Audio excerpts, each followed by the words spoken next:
2014, c'est une année extrêmement riche pour les citadines, puisqu'après la nouvelle triplette Citroën C1, Peugeot 108 et Toyota Aygo, Renault présente sa troisième génération de Twingo, désormais conçue en partenariat avec Smart.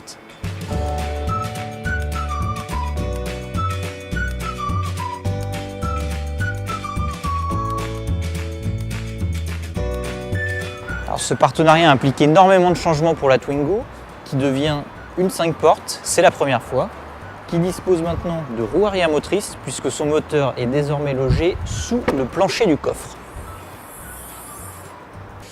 Alors pour y accéder, si on veut ajuster le niveau d'huile par exemple, c'est très simple, ou presque. Il suffit de retirer le plancher du coffre, retirer les 6 vis de la tôle à la main,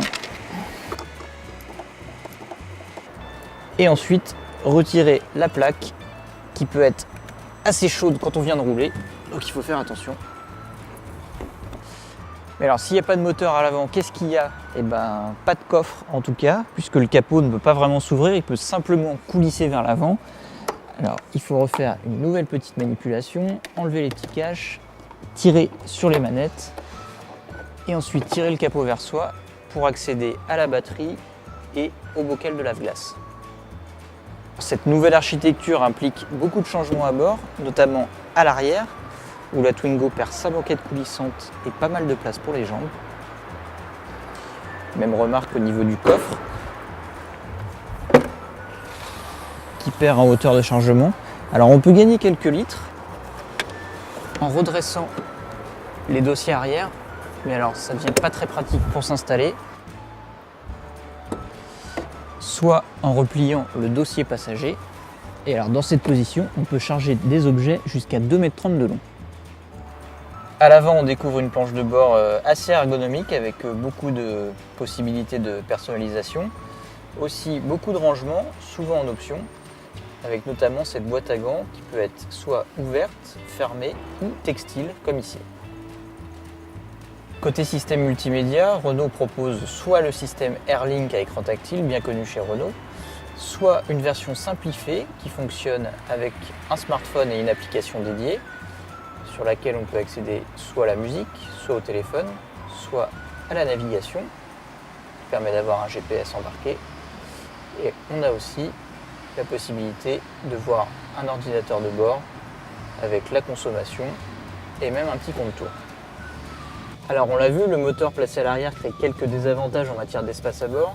En revanche, il permet de réduire drastiquement le diamètre de braquage puisque les roues avant peuvent tourner beaucoup plus que sur une voiture classique.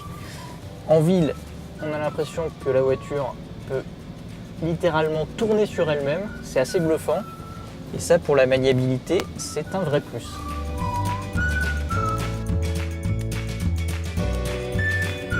Alors l'autre point appréciable quand on roule en ville comme ça, c'est la douceur des commandes. C'est vraiment agréable. Le confort de suspension est aussi très correct avec les roues de 15 pouces. La Twingo absorbe plutôt bien les dodanes et les plaques d'égout. Alors on roule ici avec la version atmosphérique de 70 chevaux pour le moteur 3 cylindres à essence. C'est un moteur qui est assez souple en ville. Et ce qui est assez bluffant, c'est qu'il est quasiment impossible de caler avec. On note juste quelques petites vibrations au ralenti et puis un système stop and start optionnel qui est un petit peu brusque au redémarrage. On a un petit à-coup. Alors évidemment, pour une utilisation routière, on préférera la version 90 chevaux avec un turbo qui est beaucoup plus à l'aise lors des relances. Et puis on va terminer avec un petit mot sur la tenue de route parce que je sais que ça peut intriguer certaines personnes de conduire une petite voiture aussi courte et légère avec des roues arrière motrices. Et sur ce point, rassurez-vous, la Twingo est très stable, notamment grâce à son antidérapage qui agit très très tôt et qui empêche toute glissade du train arrière. C'est tant mieux pour certains et tant pis pour d'autres. Avec ce moteur de 70 chevaux, la Twingo démarre à partir de 10 800 €, dans une version d'entrée de gamme assez dépouillée, et grimpe jusqu'à 13 300 € en finition haute.